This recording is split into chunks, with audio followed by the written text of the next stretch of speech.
ridiculous thought experiment called Key Island, where you are a billionaire and you bought the magical key island, and this represents the note set and all of the modes that are inside of any key. Just this is the concept of what modes are. So you bought this island. It's got this lovely side that has like this cliff face and has 7 dwellings built on each one of these little parts that jut out of the cliff face. Those represent the 7 notes and the 7 modes that are inside of this key. So as we go up, we are creating higher notes, and then we can jump through this portal at the end, and that will bring us back down here. That's the same as going up an octave. Or we can descend down to lower notes and bloop, go through the portal and get up to the top. So this technically wraps infinitely, the same way you can keep going up and up and up, or down and down and down through the notes that are inside of the key. The main thing that I want to get across is that while this is the same set of notes, depending on which one you are calling your home at any point in time, which mode is your home at that point in time is going to create a different mood. Even though it's the same set of notes, we're going to talk a little bit about how those will create chords. But the main thing is that each one of these represents a mode, and when you use that as your home, you go to this key, and I'm in this key, so I'm using this set of notes, and I'm going to call this my home this week while I'm staying there. That's going to have a different mood than when I'm staying in this home, or this one, or this one, or that one. So you pull your boat up. I don't know why you have a boat that looks like that if you're an eccentric billionaire, to your magical island, and you jump off onto your pier, and you start at your first, I'm going to use a different color for these, your first house, and you're always starting there, and it feels pretty happy. So we're going to call that our number 1. You know, that's our happy place. It's number 1, and then we're just going to kind of go, well, you know what, these need addresses. Okay, well, the mood for number 1 is super happy. That's usually, you know, it's always where I start when I pull up on my boat, unless I take my helicopter or something. But I pull up on my yacht and I get out on the first place. It feels really good. It's very happy. It's got a lovely view, and it's just kind of the main home. That's our major mode. This is our Ionian mode. And then let's just keep going through the rest of them. So I move over to the next one. It's like, this one's nice. It's a little bit more mellow. It's not quite as happy. We'll give that the address number 2. I'm going to use a small Roman numeral for that to show that it's a minor chord, or it's just not quite as happy as something like this. Same with 3. It's also got a great view and feels pretty good. 4 is feeling pretty happy again. So is 5. And then we get to 6, and like there's something about 6. It's a little bit somber, but the view there is really, really great. Let's say like the view of the sunsets are fantastic from 6. So that kind of becomes when we're in a more contemplative mood or more of a somber mood, the main place that we stay when we're inside of this key. And then we get up to 7, and 7's like, it's not, I wouldn't call it damaged, but there's something weird about it. So I'm going to give it a little indicator that it's just a little bit weird. It's definitely not happy, but it's a little bit odd, and like the rumor is that it's haunted or something like that. So this is going to be our last address, then we can always pop through back down to the first one at any point in time. And what we've got here is a map of like what mood each one of the modes can help create when we're trying to create a mood for our listeners. So if I'm in a key of, let's say, we'll just do D major. And I'll tell you the notes are D, E, F sharp, G, A, B, and C sharp. Each of these notes, D is going to be the 1, so that's going to be major. E is going to be 2, it's going to be minor. F sharp is 3, minor. G is major. A is major. B is minor. And C sharp is going to be diminished.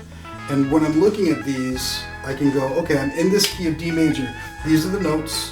All of the chords are going to be created from those notes. And these are the major roots. Or I should say the roots. This is our major root, and this is our minor root, which is why you'll often hear people say the key of D major, B minor. They're relative keys. If I go to this island and I want to play these chords or start with these chords, if I resolve to the D major, then it's going to feel like it resolves happily. If I resolve to the B minor, it's going to feel like it naturally resolves to more of a minor feel, more of a sad feel. Now, this is a really simple approach to this. We're going to dive a little bit deeper into it, but having the visual can often help quite a bit. The other thing I did here is the distance between each of these huts is how many frets there are between a D and an E is 2 frets. E and an F sharp is 2 frets. F sharp and G is 1 fret. So sometimes in the C sharp and the D, it's just 1 fret. It just kind of goes immediately there after you go through the portal, and that's wrapping around to a higher octave. So this is a really simple map of like your keys, the modes that are inside of a key, and it gives you an idea of which ones are most used, the relative major and the relative minor, in terms of what you will use inside of that key, and which other ones feel happy or sadder. And we'll talk about diminished chords. If you haven't checked out my just passing through video, I absolutely adore that video. It's one of my favorite ones that I've made. It's specifically about how to use diminished 7th chords. Let's dive a little bit deeper into this and take the theory a little bit farther. So before we get too deep into the modes, let's just talk about how we get there. And then we're going to dive a little bit deeper into the theory before we put it into practice. Let's start with our 7 notes. Those are the 7 residencies on the island. In fact, I would say these are the foundations for the residencies. 1, 2, 3, 4, 5, 6, 7, 8. When we get to the 8th note, we've gone to our octave. 8, oct like octagon. Do, re, mi, fa, sol, la, ti, do. That's what we get back to a do. Deer, female deer. So for each of those, that's just the simple notes. It's just the foundations for each of the residencies. And then we'll build our houses on top of them. The happy ones will be the majors. And we can see that I'm even using the exact same bar chord shape for each of those. The minors. Exact same chord, just moved up and down. And then our diminished, which is the outlier, right? That's the 7th one. Now, those houses all are the exact same house. All the majors are the same house. All the minors are the same house as one another. But they feel a little bit different because of not just the notes that are in the chord, but all of the other notes that are inside of that mode. That might be a little bit confusing. Let's hit the whiteboard, talk about this a little bit more, and then we'll put it into practice. So as we saw with our key island, there were 7 residences.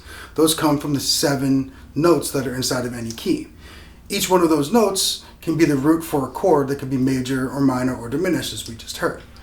To illustrate that, I've drawn out all kinds of stuff down here that we're going to get to in just a second, but I wanted you to focus up top to what I call the tone cycle. It's really just each one of these is a single fret on the guitar. As we move clockwise, we're going higher, counterclockwise, we're going lower, and once we've completed a full cycle, we're back to an octave of the same note. I'm going to stick a piece of tape in the middle to hold some of these discs here, and just show you how this works very quickly. So we've got a disc here that'll help us find the intervals for a minor chord. So let's say F minor, right? That's going to look like this, where F is the root of the chord, the minor third is A flat, and 5th is C. Or a very common chord, let's say, is D minor, right?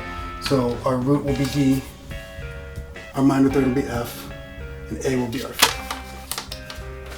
Now I also have discs for major and all kinds of chords, but this is a one for the key, where it's got all 7 of the notes in it, and what I can actually do is just choose, let's do a real common one, like G major, right?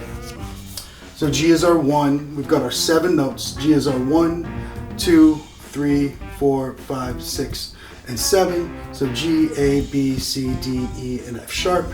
And those are going to be our 7 notes that we can then make either major or minor. Major chords are going to have a capital Roman numeral, minor will have a small Roman numeral, and diminished will have a small with a diminished indicator on it. And then each of those can become these different modes. Now what I've done here is laid out all of the notes for each one of the modes. Nodes also kind of works. And all the intervals. So from we'll start with the Ionian, the first one. We can see that they all have a root note, of course. And then whether or not they have a major third or minor third, and then a fifth. And we can see they all have a root and a fifth. The major and the minor thirds are what determine whether it's a major or minor chord, but the diminished breaks from the pattern of everyone else by having a flat fifth. So this will tell us when we play a major chord on top of something, a minor chord on top of something. Well, even though these two right here, the Dorian and Phrygian, they're both minor, got minor chords, but we can see the fifths and the thirds line up, but these other notes don't always line up. And that's where the differences in mood happen. It's not just the chord itself, but the sevenths, the fourths, etc. that are happening in between. So for example, if we look at the 1, 4, and the 5, you've probably heard 1, 4, 5. Those are all major chords. They all have their root, the major third, and the fifth. And we can see that they all have the same second, right? These all line up as well. But things get a little bit different here and here. So that's what creates the difference in the mood. It's a lot more nuanced than just being a major or a minor chord, but that's where the differences in the modes come from, played on top of those chords. Let's get to the guitar and see how that actually feels and sounds. So to illustrate about what we just talked, I'm going to use my freezer pedal here and hold out an F major chord. So we'll keep that chord playing, and then I'm going to play all of the major modes on top of it so that you can hear the differences. Most people, when you think F major, will go to the Ionian. Always works. We also would have something like our Lydian.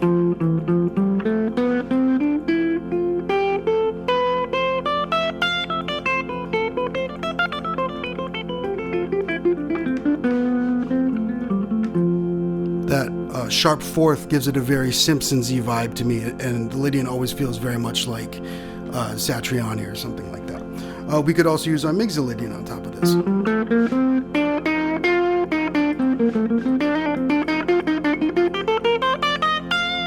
So that's got this dominant seventh in it that kind of makes it a little bit less formal.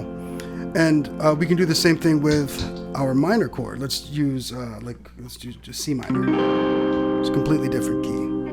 Now C minor, in the key of C minor, we could use our Aeolian.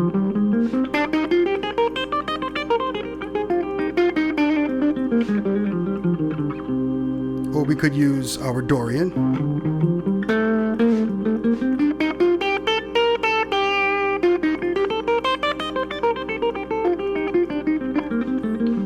A little bit more playful and less serious. Or we could use our Phrygian.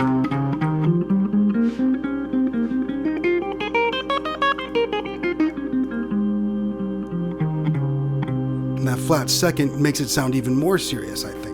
So you've got a lot of options when you're trying to use your modes in different ways, and the chord gives the bass feeling that you're getting across. Minor or major, and then the mood inside on top of that chord, what type of minor or what type of major is it, is really provided by the mode that you're playing at its kind of core. I go deeper into this talking outside of just modes in my Why Learn Scales video. I'll put a card up here and a link in the description if you're interested in that as well. So that was the first video in the Autumn of Modes. Thank you so much for checking it out. And now that we've gotten through the basics, I'm going to do a deep dive into each of the modes every week. So for the next 7 weeks, every Tuesday I post a longer video like this and a shorter video on what I call Fretboard Fridays.